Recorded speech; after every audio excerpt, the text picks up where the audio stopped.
खून से रंग दिया इतिहास का पन्ना पन्ना, नारा जय हिंद भारत का झंकार भारत सीने पे बोली वतन पे हजारों जमानों की ललकार चला दो ब्रिटिश वाली जुल्मों की लंका, हर फरिश्ता बबर भीम बजरंग है, जंग के बारूद निकले दबा बच्चा बच्चा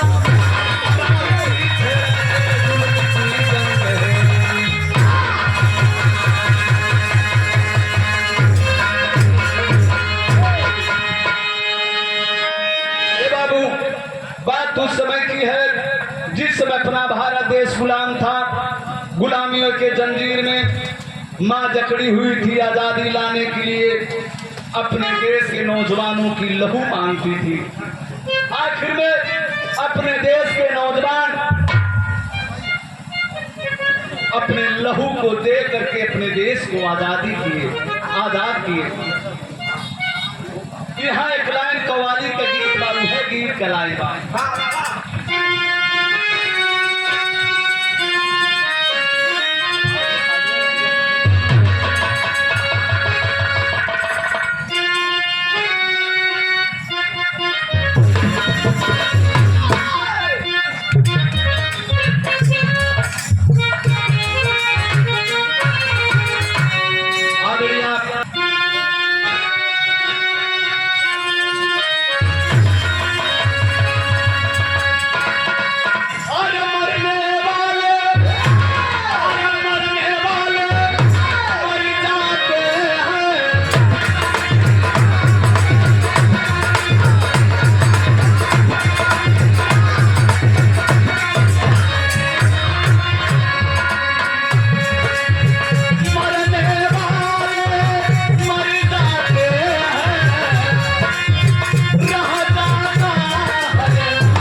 यादव प्रेस बस्ती आपके लखनऊ द्वारा 100 रुपए से सम्मान हुआ।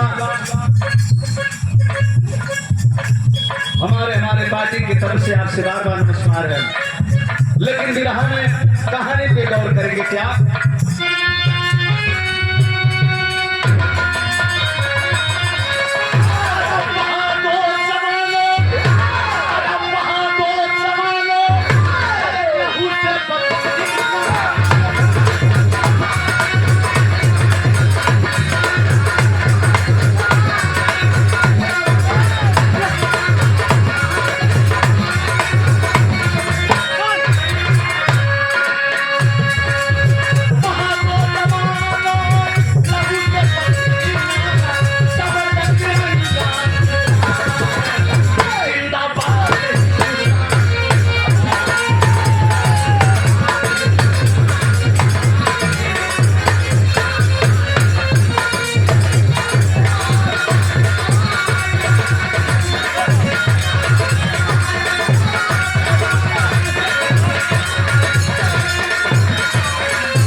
लगो कहानी बात कहवा कयो।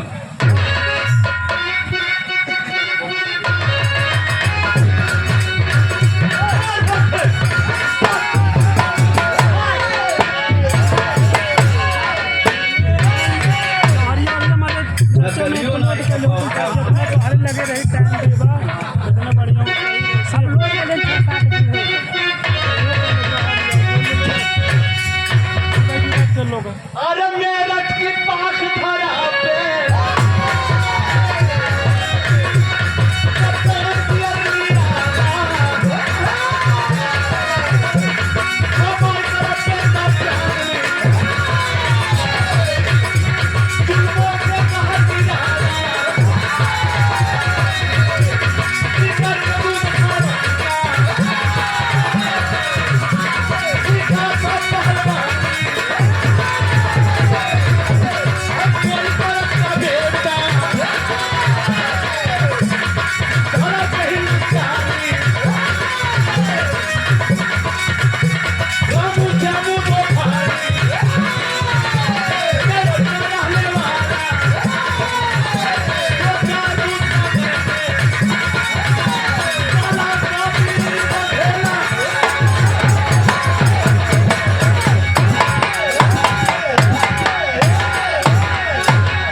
अब सही है। यार पैसा ले ले।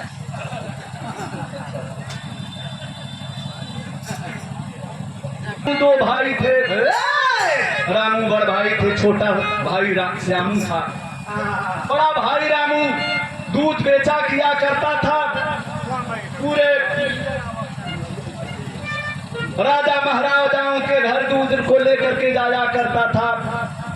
अफसोस की बात है, अपना देश गुलाम था। कप्तान बियरली अपने परिवार के साथ में आया है।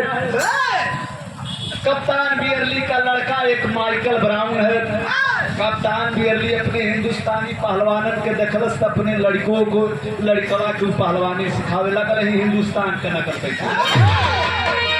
एक दिन रामू जब दूध के डिब्बों को लेकर के कप्तान बियरली के बंगले पे गया है, कप्तान बियरली कह दिया, अरे रामू जो मेरे बेटे को लड़ाता है वो आज उस्ताद नहीं आता, तू ही ना क्यों लड़ लेता है, मेरे बेटे से तू ही लड़ ले। रामू कहने लगे, सरकार मेरे पौरस में उतना बल नहीं है, मेरे बाहों में उतना बल नहीं है, मेरे घर पे जितनी गाय भैंसिया का दूध होता है आप जैसे बड़मनियों में मैं सरकार बांट देता हूँ, मेरे पौरस में उतना बल नहीं है।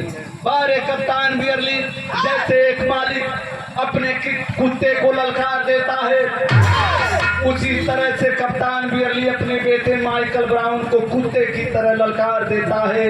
उसी अपने ही बंगले पे रामू को उठा करके पटक देता है। रामू अपने सर को झुका लिए दूध के डिब्बे को लेकर के आते हैं माँ के सामने। जब सर को झुका देते माँ पूछने लगती, अरे बेटा आखिर में क्यों उदास है? माँ से रो रो करके सारी दास्तां रामू पहलवान अरे रामू बता देते हैं। रामू जब बता देते हैं माई के बड़ा दुख पहुंचो। माँ कह देती है, आज से मेरा बेटा दूध बेचना बंद कर देगा, आज से मेरा बेटा कभी नहीं दूध बेचेगा। आखिर में रामू दूध बेचना बंद कर दिया। किया क्या कि हर एक लाइन गीत बा उहे गीत का लाइन बा।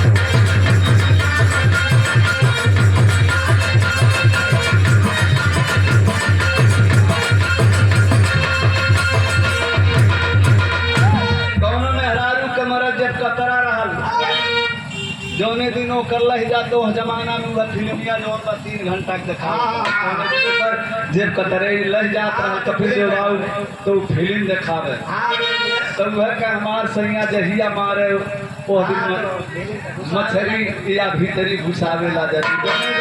हमारे सैया के जब कतरी लह जाला वो दिन फिल्म जरूर फिल्म ताकत में घुसा के दिखावे लग। यह गीत कलान बल्कि गाना का भाव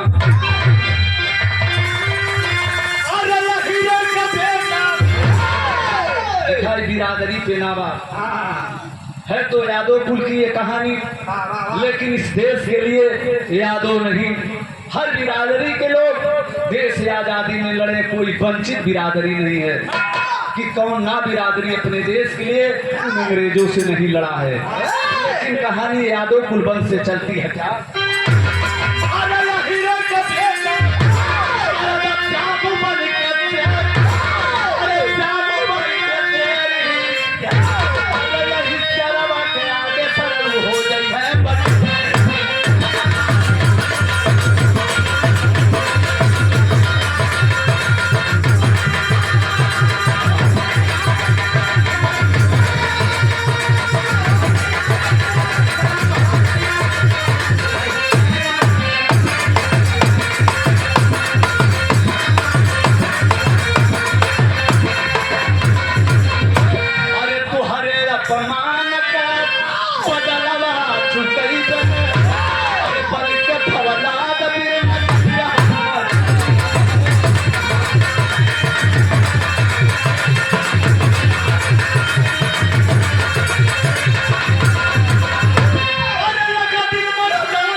रामू अपने छोटे भाई श्यामू को पहलवान बनाने लगा। जो घर में गाय भैंसिया का दूध होता था अपने भाई रामू को खिलाने पिलाने लगा, रामू को पहलवानी सिखाने लगा।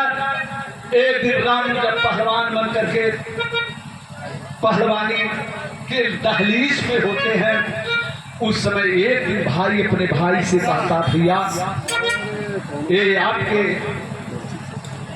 अपमान का बदला आपका छोटा भाई जरूर लेगा।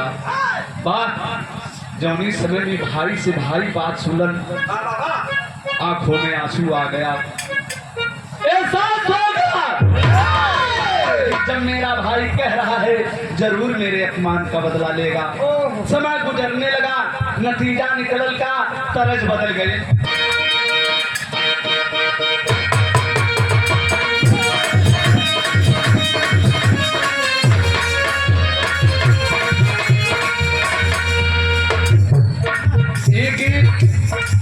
बड़ा पुरान बात, कुछ दिन के पहले ही बड़ा तहलका मचोड़ रहा, बाटा बाटा बोरी बचल हजार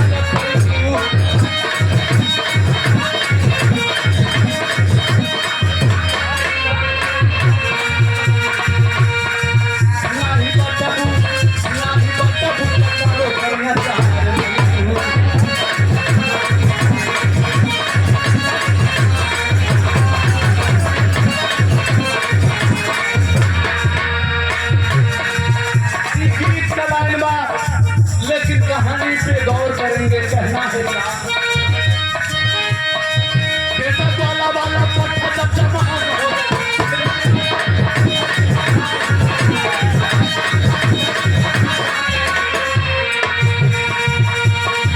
मेरे वाला भी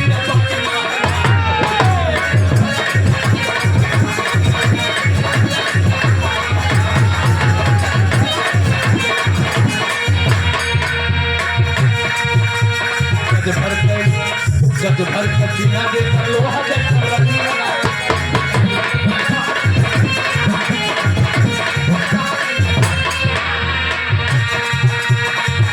अरे भागा हजी होती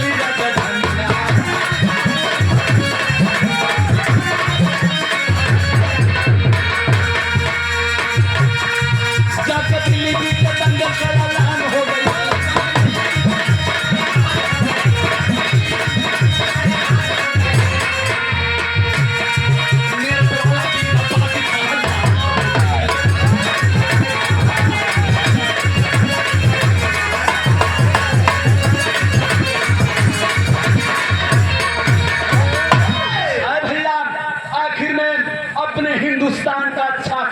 पहलवान निकल गया रामू का छोटा भाई श्यामू।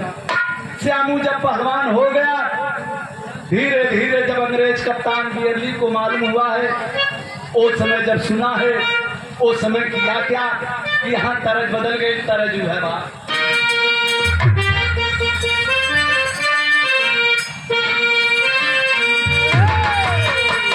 वह गीत कलाएं अरे खाई गई, अरे खाई गई, अरे गान गीत बड़ा दमदारी का आज तो तमाम है। देखा भैया जी सरकार का कोई अरे खाई गई, अरे खाई गई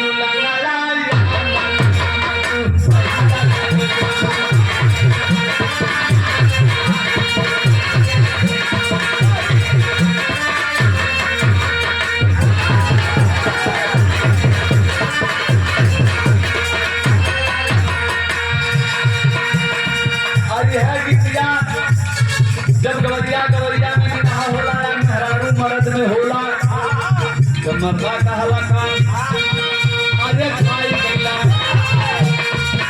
अरे खाई गईला बड़ा काटे लगे लगे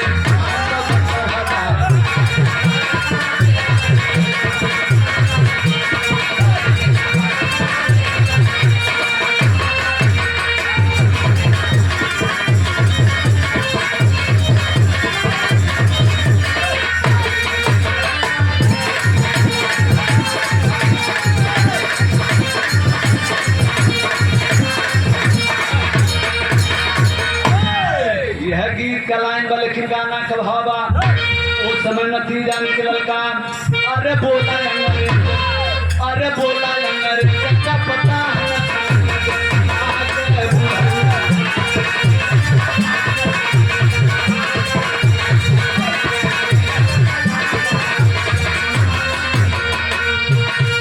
है बाबू। उस समय कप्तान बियरली दिल्ली में चल देता है कहाँ, महात्मा गांधी चरण सिंह चौधरी के आवाज पे जाके कहने लगा क्या यारे बोला पता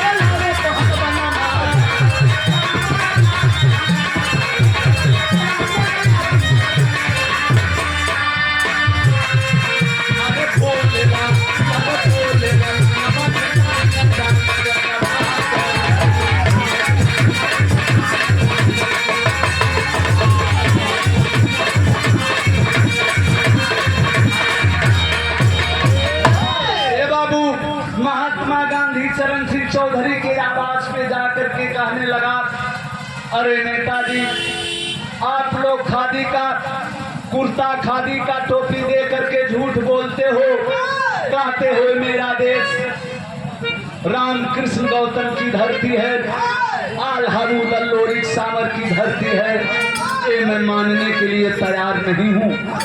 इस समय मेरा बेटा माइकल ब्राउन नौजवान हो गया है, इसी हिंदुस्तान में रह करके पहलवान बन गया है। हिंदुस्तान की माँ कोई माँ अपने बेटे को नहीं दूध पिलाई है जो मेरे बेटे से पंजा मिला ले। बतिया जब महात्मा गांधी और चरण सिंह चौधरी सुनल करजवा मुरी गई, और जब करजवा मुरी गई नतीजा निकल का हो गीत कलाएं है बा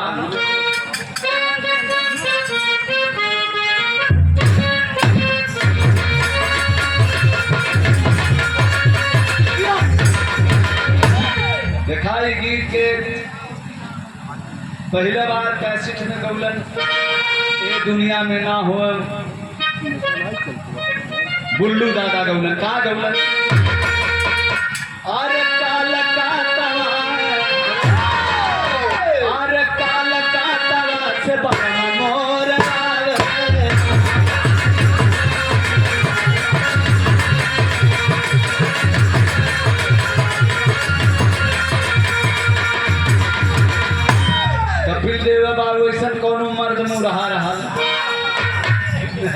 कहता अरे काल काता सरजम मोर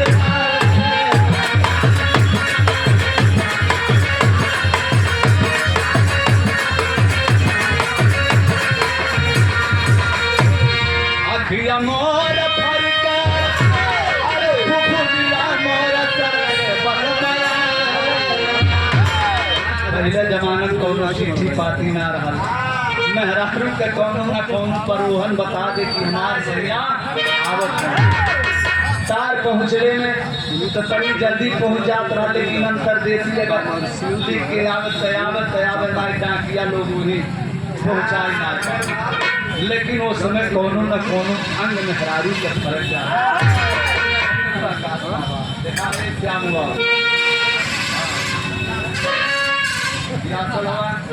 किया अखिया मोर फरका फुफुला मोर तरक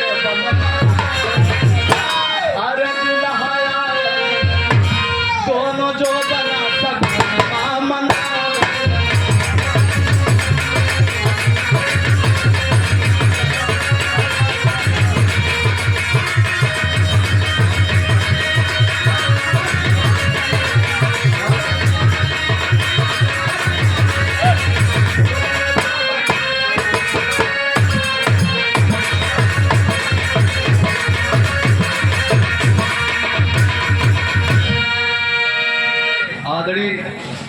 श्यामू बहुत अच्छे ढोलक वादक न कहा कि पावन धरती से बहुत बहुत रुपए से सम्मान दिए माता अम्बे रानी आपको खुशी रखे लेकिन कहना बात अखिया मोर फरके अरे फुफुला मोर अरे सब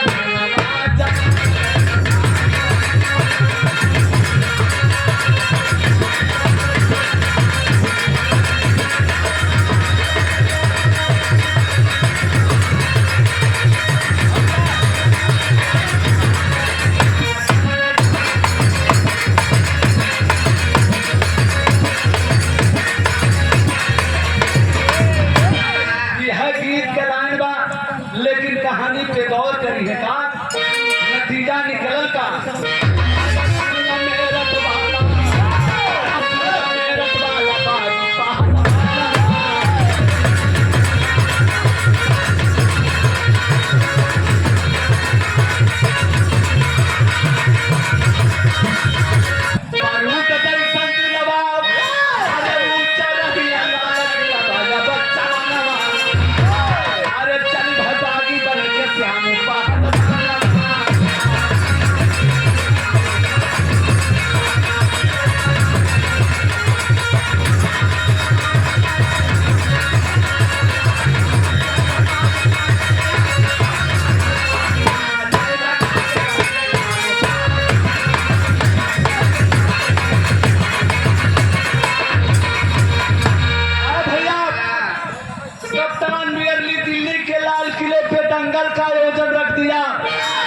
और महात्मा गांधी और चरण सिंह चौधरी से कहा कि आप लोगों को आना होगा और इतना नहीं मेरे देश के भी पहलवान रहेंगे मेरा बेटा रहेगा हिंदुस्तान के सभी पहलवानों को बुलाना होगा। महात्मा गांधी चरण सिंह चौधरी स्वीकार कर लिए गौर करेंगे जिस दिन दिल्ली के लाल किले पे दंगल का आयोजन रखा गया और जंगली समय में मेरठ के रहे वाला श्यामू पहलवान के मालूम भइल बा वो मेरठ शहर से स्टेशन से गाड़ी को पकड़े हैं दिल्ली स्टेशन पे आकर के दिल्ली के लाल किले पे पहुंच गए। देख रहा है नौजवान नतीजा निकलन का कहना बतरजू है बा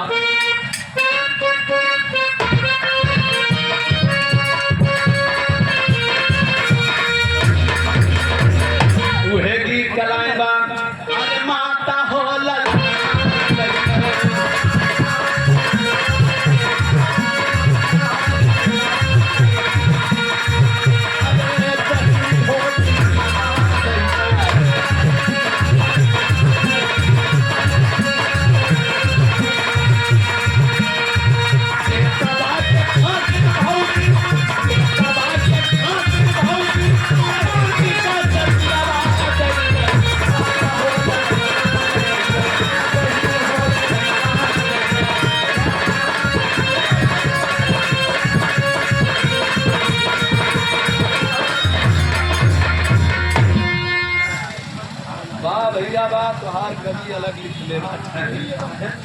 कि है गीत का लाइन बा लेकिन गाना कहबा कहना बा का अरे पानी के लिमट बा चले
अपने देश का नौजवान श्यामू पहलवान सोचने लगा कि अखाड़े पे लड़ते लड़ते अपने जान की हुती दे दूंगा, लेकिन मैं भारत माता के दामन में दागी नहीं लगने दूंगा।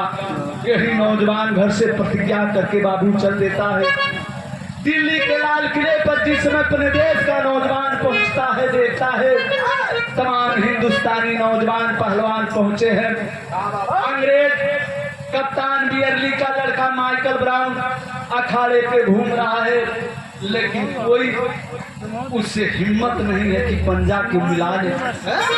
तब तक अपने देश का पहलवान श्यामू पहुंच ही गया। नतीजा निकल का तरीका विदेशिया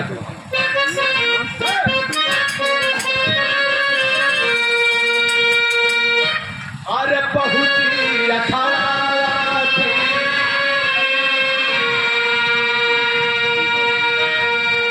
पहुंची अखाड़ा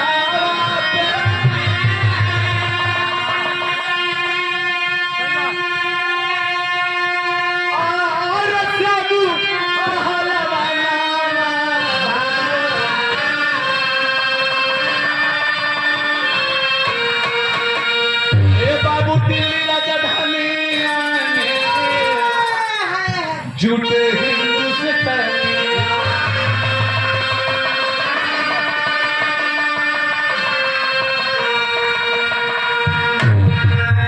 अखिया में आंसू लेके अरे कहले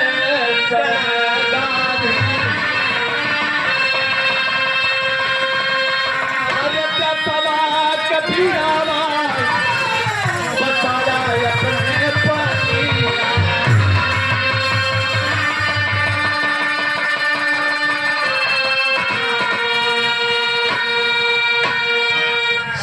पहलवान जब दिल्ली के लाल किले पे पहुंचता है, महात्मा गांधी चरण सिंह चौधरी का नजर जब अपने देश के नौजवान श्यामों पे पड़ता, इशारा दे करके बुलाते हैं।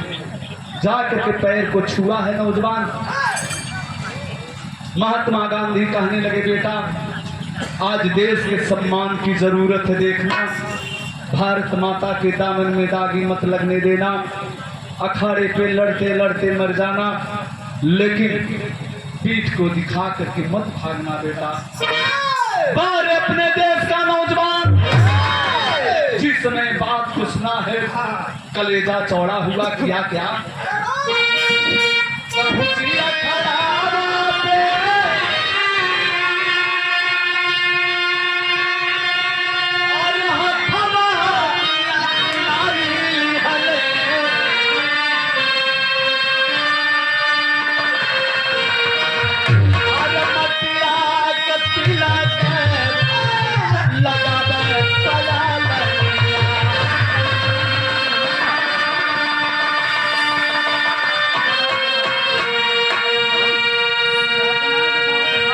अपने देश का पहलवान गया है, अखाड़े की मिट्टी को लिया है, चंदन लगाया है, वीर बजरंग बली का नाम लिया है, पंजे को मिला लिया।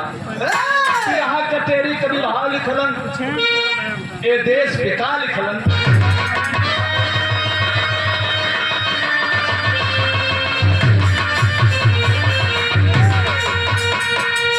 अरे जमानी बोले बंदे मातर, अरे बाबू जमानी बोले बंदे मातर, अरे ना हर पीर बघेला बेटा,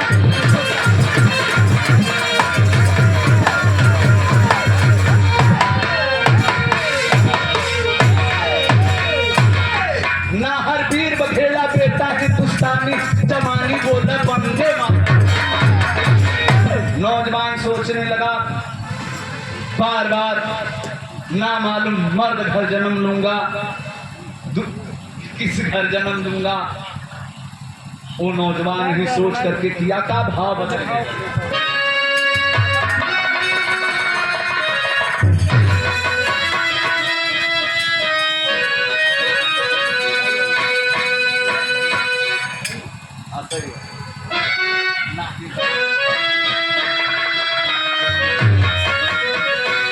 अरे गरज के बोला नहर हट्ठा कट्ठा पट्ठा यही है, गरज के बोला नहर हट्ठा कट्ठा पट्ठा यही है, अरे तोर माई कई गरज कट्ठा पट्ठा यही है।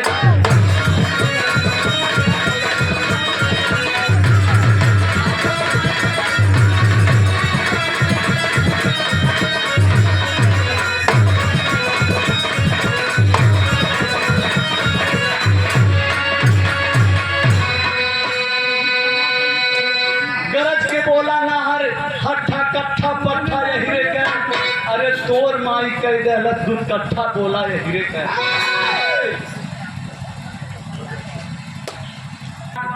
गरज के बोला नहर हट्ठा कट्ठा पट्ठा ये हीरे का, अरे तोर माई कह दहलत दूध कट्ठा बोला ये हीरे का।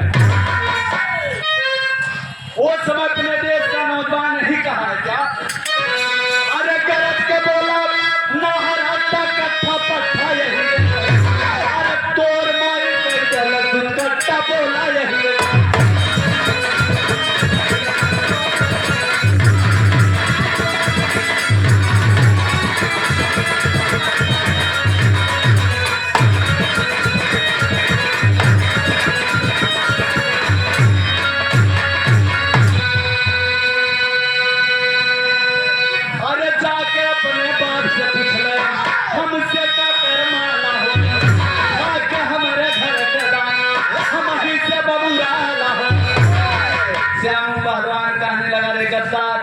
जिस भारत माता के दामन में रह करके तूने इतना बड़ा हुआ, जिस भारत माता के दामन में रह करके पानी पिया, दूध पिया, अन्न और जल को ग्रहण किया रे गद्दार, आज तूने उसी भारत माता को गाली दे रहा है ना।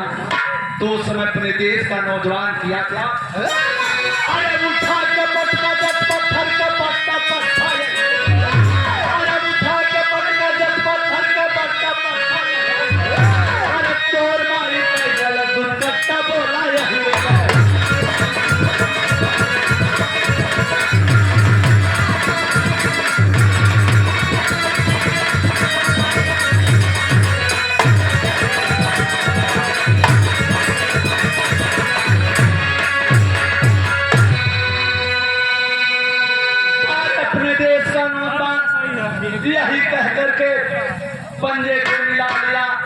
अरे मम्मा एको मिनट ना रुक पौलन कहल गई बाप ने हिंदुस्तान के खाटी दाव धोबिया पाठ जौन उस्ताद लड़ावत रहना धोबिया पाठ होती ना सिखौले कहले कि साथ दुश्मन हो कबो गड़बड़ कर दे एक के नाते ना सिखौलन लेकिन उसमें अपना देश का नौजवान श्यामू पहलवान धोबिया पाठ को लगाया है। अरे बाप रे बाप कर देता है छाती पे बैठ गया है। हिंदुस्तान के लोग ताली बजा रहे हैं। आल्हा के भाव में कहना है क्या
जब छाती पे बैठा है माइकल ब्राउन अंग्रेज का बाप कप्तान बियरली था बाबू। कप्तान बियरली के बगल में रामू बैठे थे जो श्यामू के बड़ भाई थे और जिस समय छाती पे बैठ गए उस समय बाबू रामू अंग्रेज कप्तान बियरली को ऐसे ऊंचे से मारता है। तुरंत अंग्रेज ऐसे ताकता है।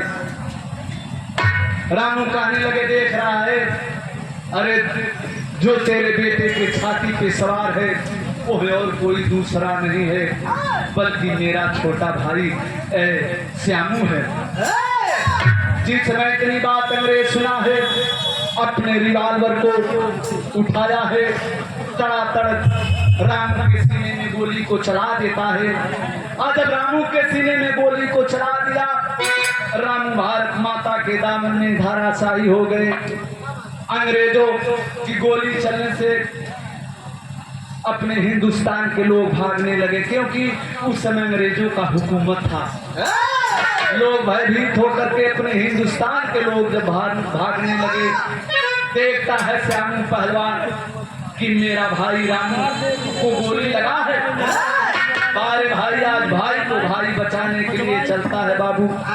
तब तक भाई सदा के लिए भारत माता के दामन में सो चुका था। उसी समय रामू श्यामू लौट करके अखाड़े पे जाते हैं। अखाड़े के मुद्दर को उठाते हैं जैसे महाभारत के अंदर एक ही बाण से अर्जुन पिता और पुत्र का हत्या किए थे उसी तरह से रामू गधे को उठाता है।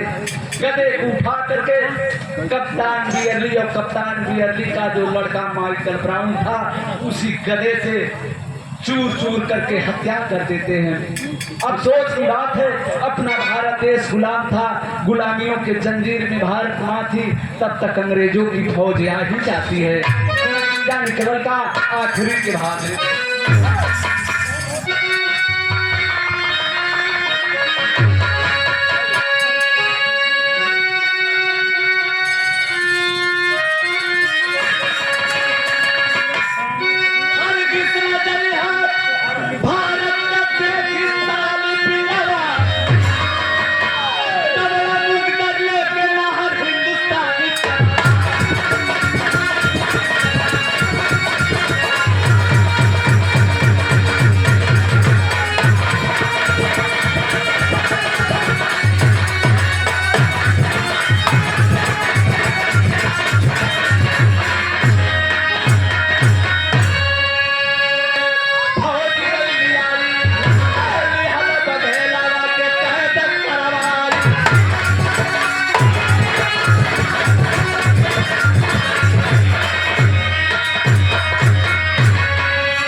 आखिर में तब तक अंग्रेजों की फौज आ गई। अपने हिंदुस्तान पहलवान राम को पकड़ करके बाबू काला पानी भेज देते हैं। यहीं से बिरहा की कहानी समाप्त भई। गुरु